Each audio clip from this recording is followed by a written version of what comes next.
to you all. Nice to see so many smiling faces. The music was called The Inner Peace. And I invite you this morning to just let go. Let go of all outside thoughts.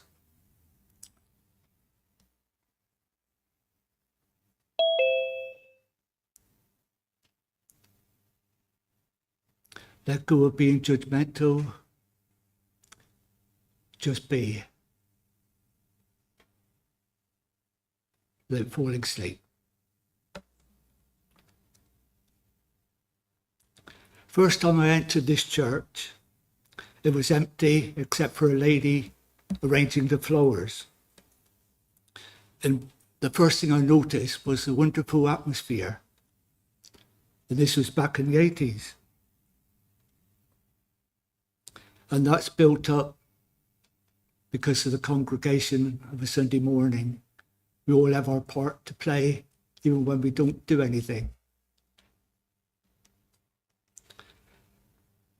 That's the point. How do we like the... I just remember, I thought, where is it?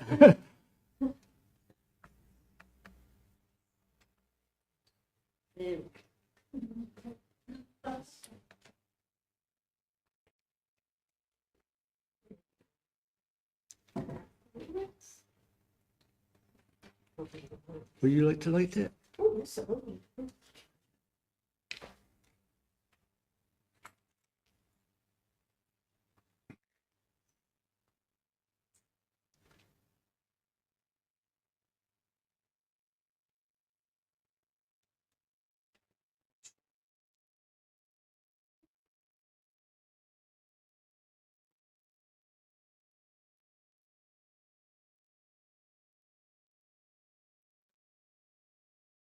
Thank you.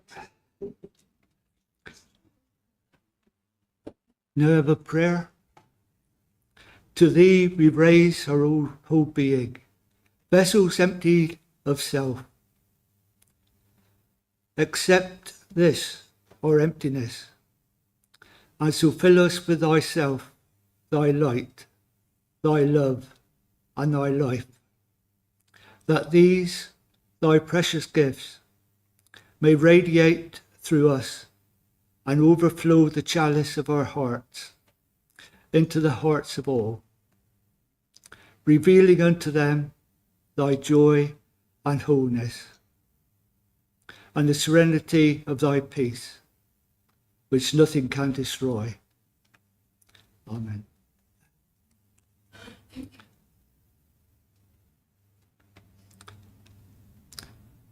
We are like a full glass of water. We cannot receive more until we have first emptied our ego self. Once you let go, you become full of the beauty that is all around you.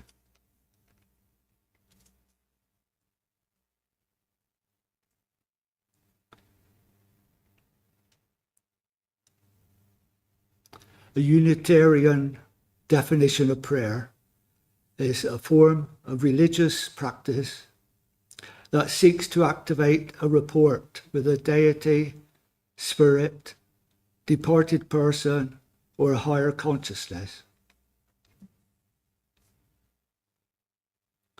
My physical guide asked me if I prayed. How do I get out of that one? She might ask me to recite one of the prayers I should already know. So I was honest, I said no, but I do talk to God. She said, that's what prayer is, talking to God.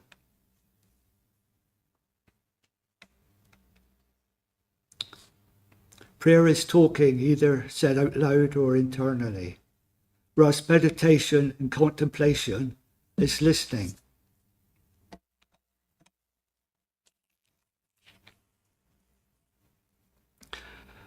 That is the difficult part. We can all talk, but there's not many people who can listen. Not many people can let go of their ego and give themselves to the silence. Prayer happens in those moments when all else has failed. And it's also in that silence that we hear an answer.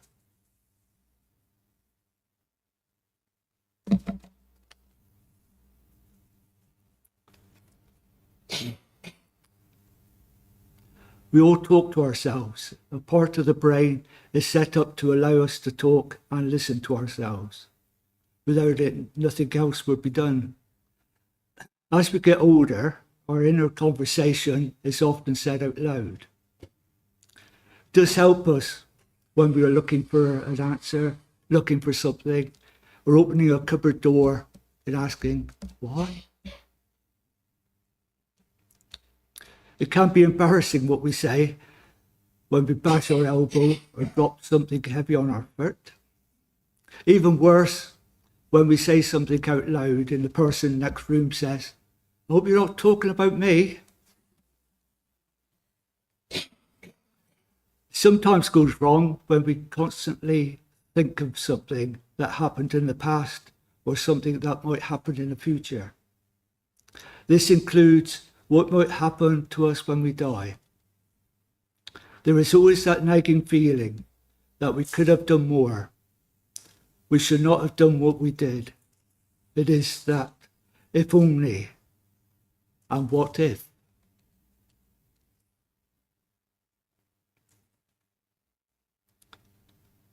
But is it really us who are talking? Or are we saying something that we have accumulated since childhood? Do we have free will? It's always been a question over thousands of years, I think.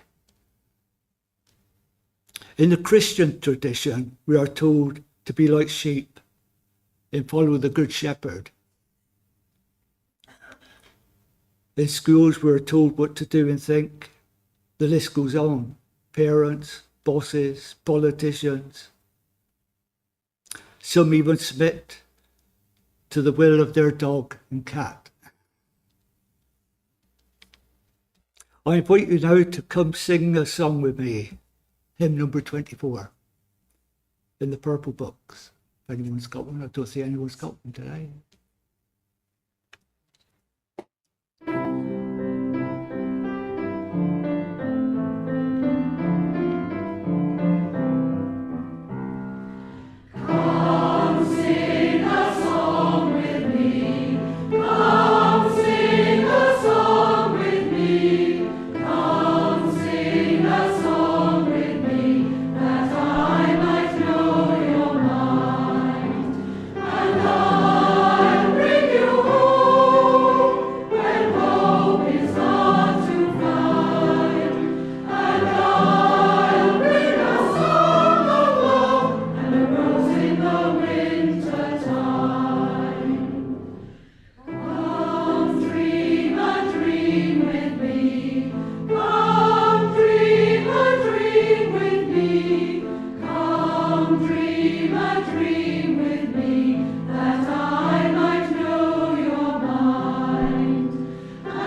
keep you awake?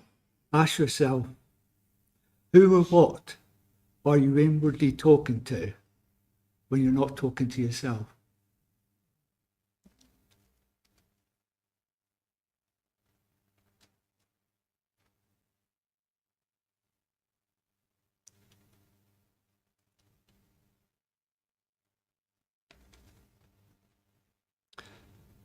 Who or what do you praise when things go right?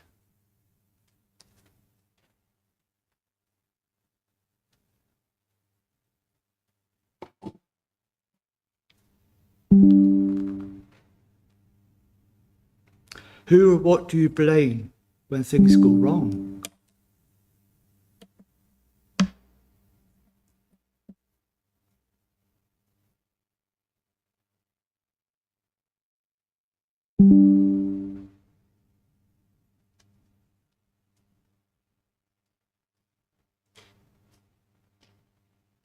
Are they the same? Or do you have one to praise and one to blame?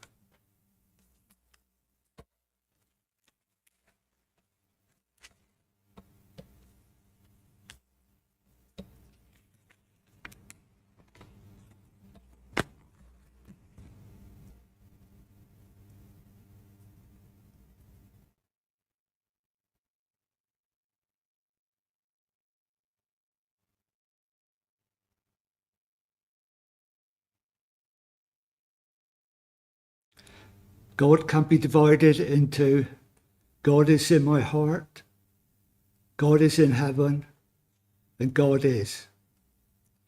Though God cannot be described, many people, including myself, call him cosmic consciousness. This gets round the problem of calling God a he or a she. Native Americans pray to the Great Spirit and try to live a natural life, knowing that the whole of the universe and all of nature is a manifestation of God. Muhammad said that God is closer to you than your jugular vein.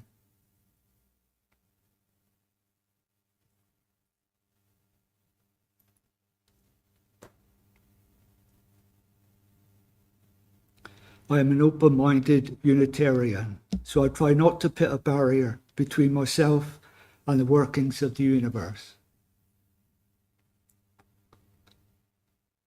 We went to a humanist talk last month, and I could agree with everything he said.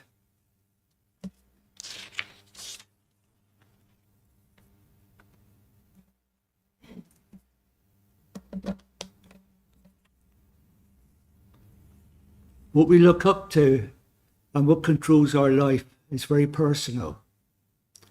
In some people, it is accumulation of money, or even their football team.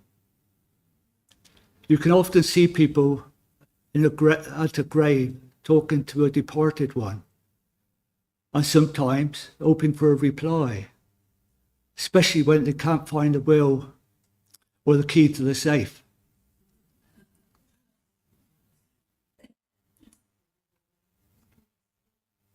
I know someone, and he's not alone, who thinks that his ancestors are watching him, that they are present, that they are judging him.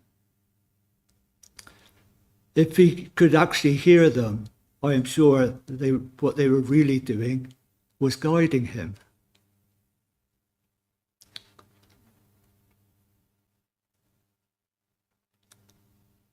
I know most of you know that the word Jesus means healer. Records show that when he was born, he was named Joshua. Historians now tell us that most of what's in the history books are wrong.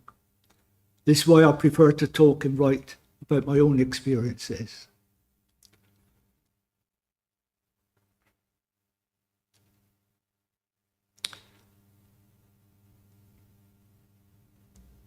I'm the only person that I really know, and I have doubts about that at times.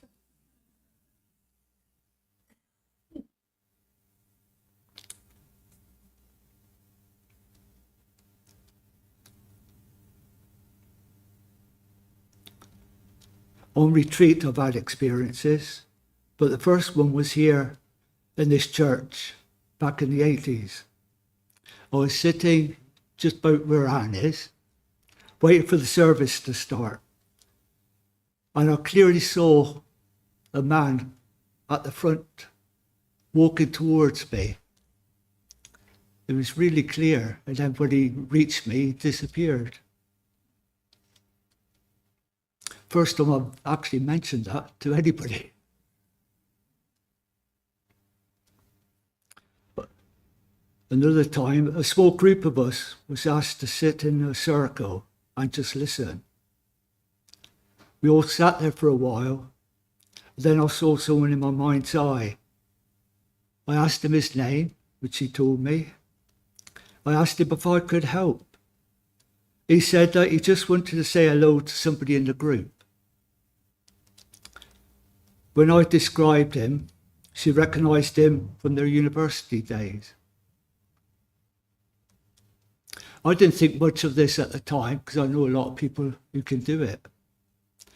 But what was different was a voice afterwards saying, "We have let you do this just once, but that's the only time." This helped me not to have expectation that it's going to happen again.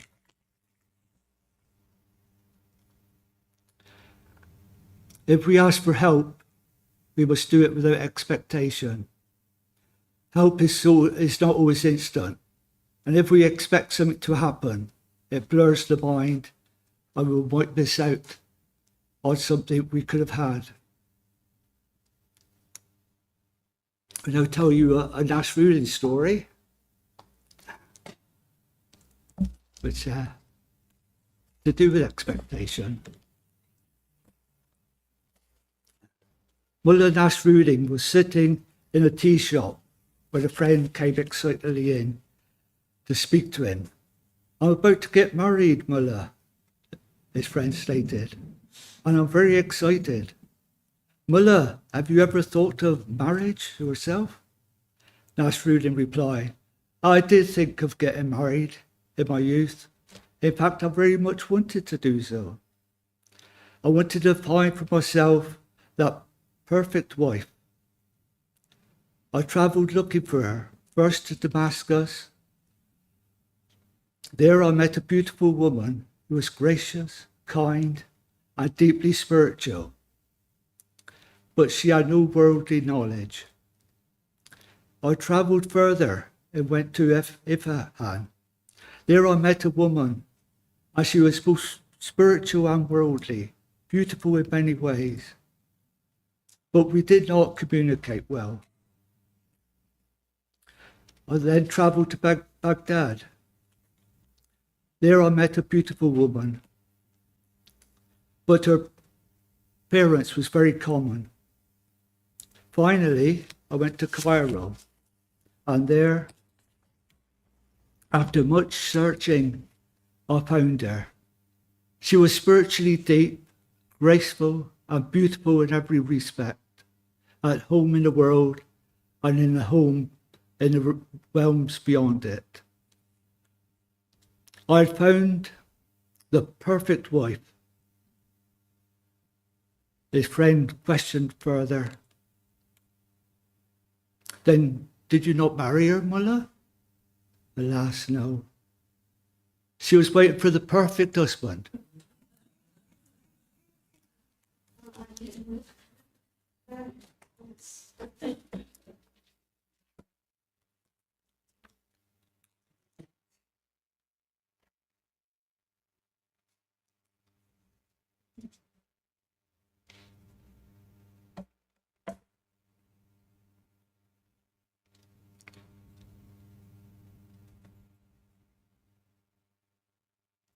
We all have nagging thoughts about giving us reasons for not doing something, such as, what's the point?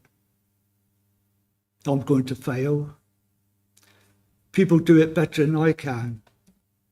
If I listened to these thoughts 11 years ago, I would not be up here today. People laughed when I said I was going to write a book, but I'll prove them wrong. Mind you, we do need to listen to our inner self at times when it comes to health and safety.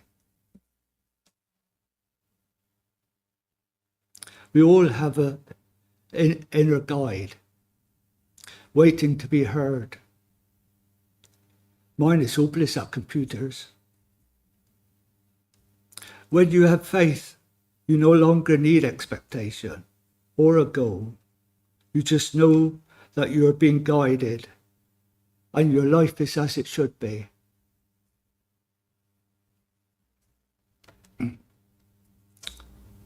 We come to church for many reasons.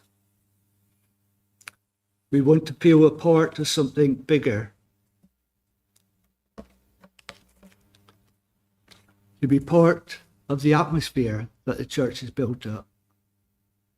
We feel the need for support and friendship. Enjoy a cup of tea and a chat afterwards.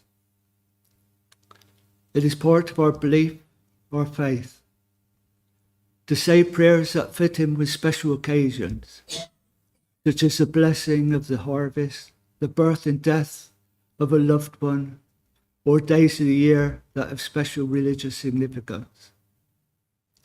These are just a few reasons. I'm sure you have a lot more.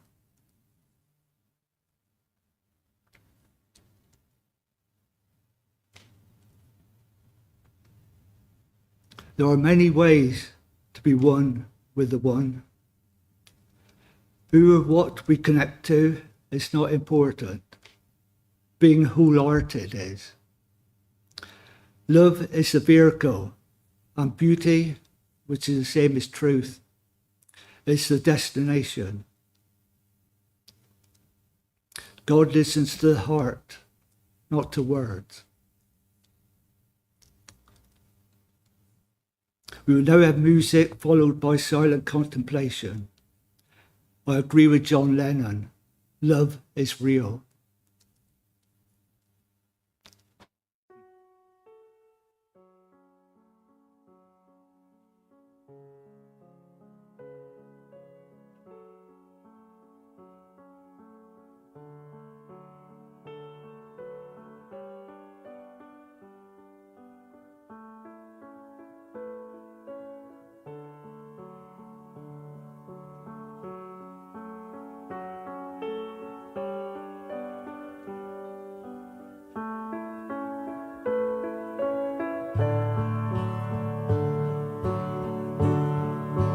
Love is real, real is love. Love is feeling, feeling love. Love is wanting to be loved. Love is touch. Touch is love. Love is reaching, reaching love. Love is asking to be loved. Love is you, you and me. Love is knowing we can be. Love is free, free is love. Love is living, living love. Love is needing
Prayer does not change things.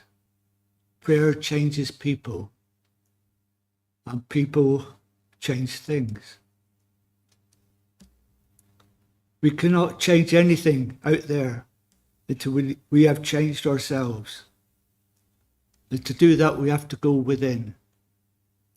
There is a vast world within, waiting to be discovered. It is unique to each one of us. The best prayers are when they come from within, that emotional outburst that can be felt in the atmosphere, or in silent prayer that can be felt within.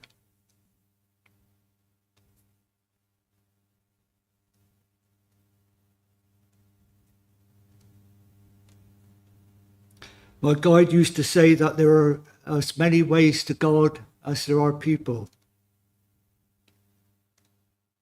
We can communicate with prayers, be still in meditation, and receive in contemplation.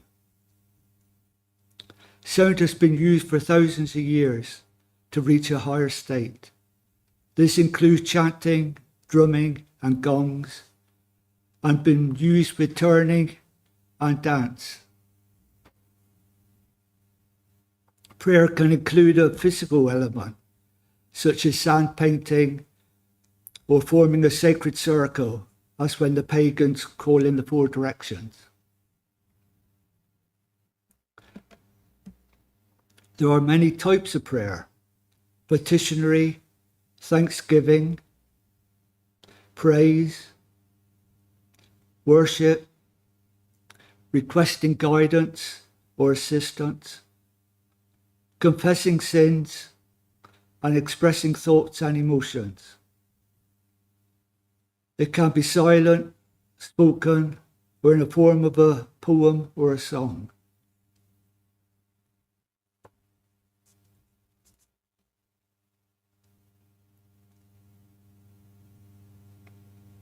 Sheikh Nassim writes that you can only receive information from reading. True knowledge and wisdom comes from within the heart. Your memory will decline with age, but the heart, once it has been awakened, strengthens with age.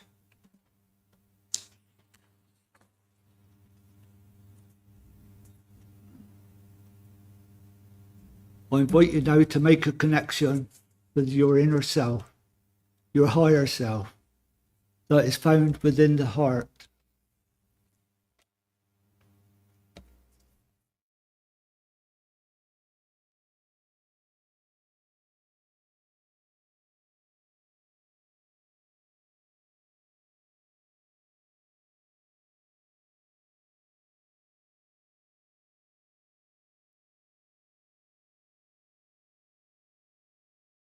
Prayer can be personal, can be for personal benefit or for the sake of others. Prayer often combines more than one type, such as asking for help when the chips are down, being aware and accepting that help, then giving thanks.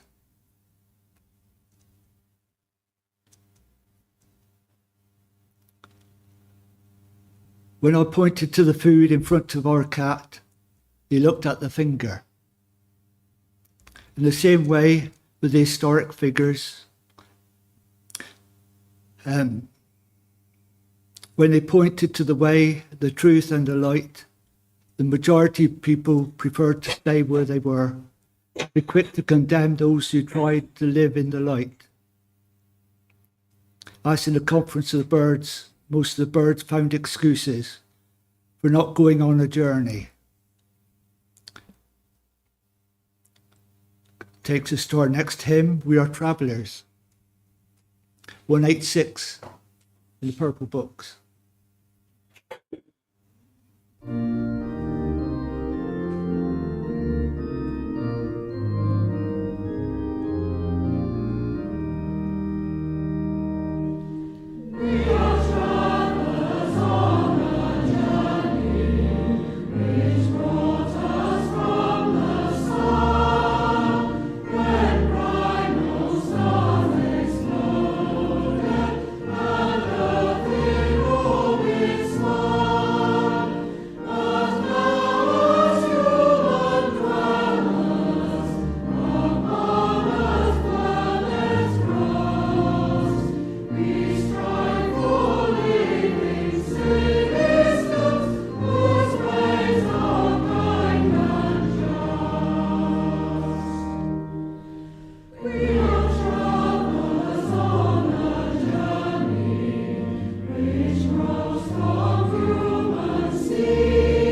There are many levels of prayer.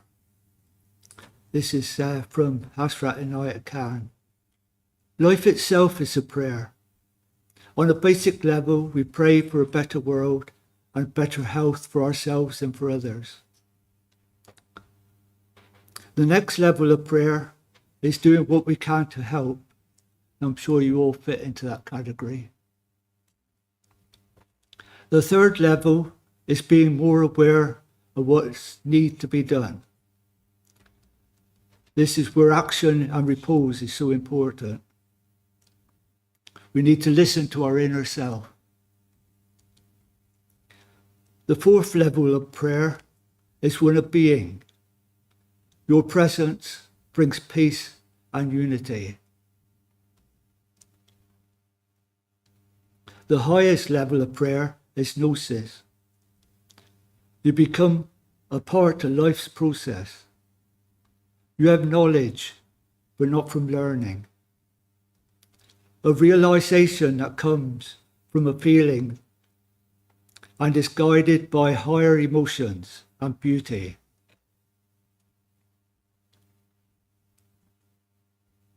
Above the fifth, we no longer exist as an individual. We become part of that great ocean that some call eternal life. Sheikh Nassim called his books Mercy Oceans, because all rivers return to the ocean.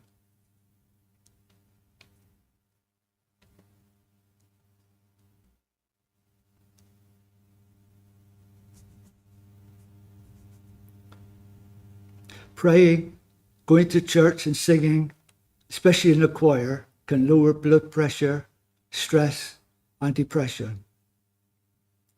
And it can help us to live a more serene life.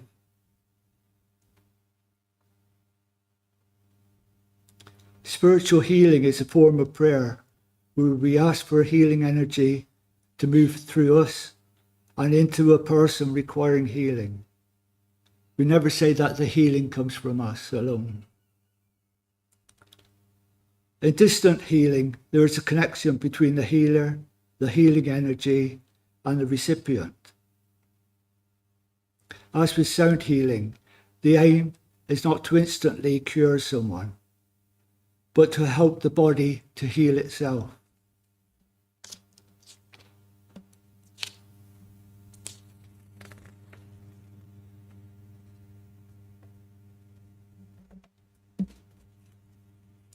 When negative people are told that they have cancer, they go home and die. Whereas positive people, surrounded by positive people and in a positive atmosphere, live on for many more years. Healing only works if the person consciously or unconsciously wants it. I knew someone who did not want healing until after the insurance paid out.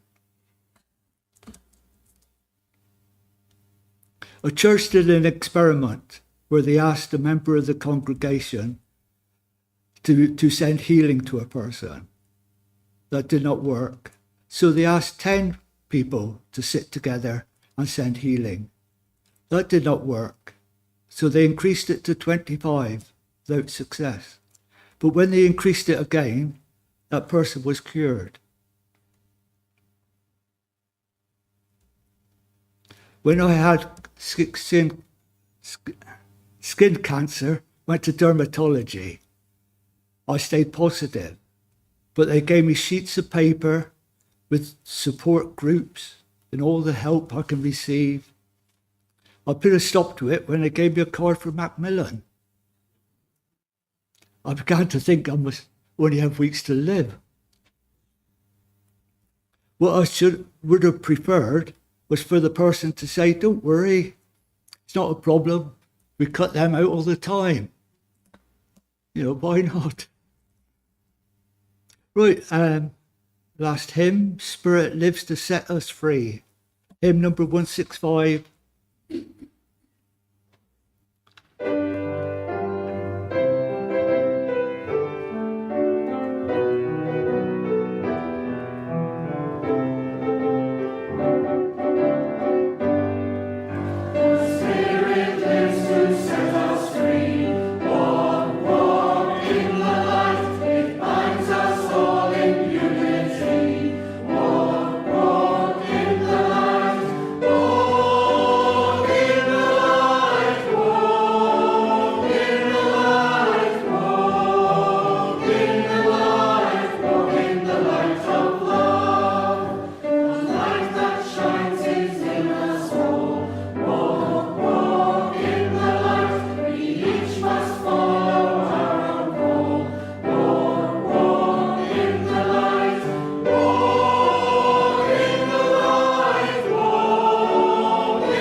To sum up, there is more to life than life lets on.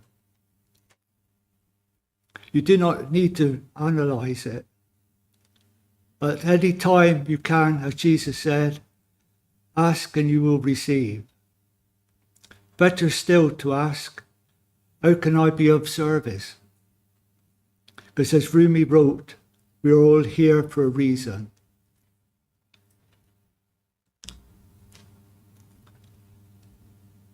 The final prayer is similar to many others in that it gives a feeling of hope. It can produce an emotion, and if done with sincerity, can produce a positive result. Remember, there is never a moment when we are alone. Never a moment when our cries for help will not be answered. Never a moment when we are left unsupported. Never a moment when insight is not available to us. Never a moment when we are not connected to God, the universe, and all that is.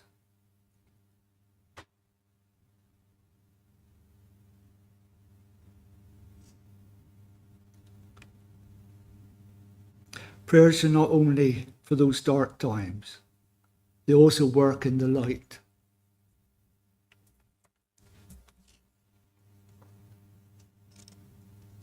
This last bit of music I've heard by many singers. I like this version, and it's translated as "Hail in the jewel of the lotus."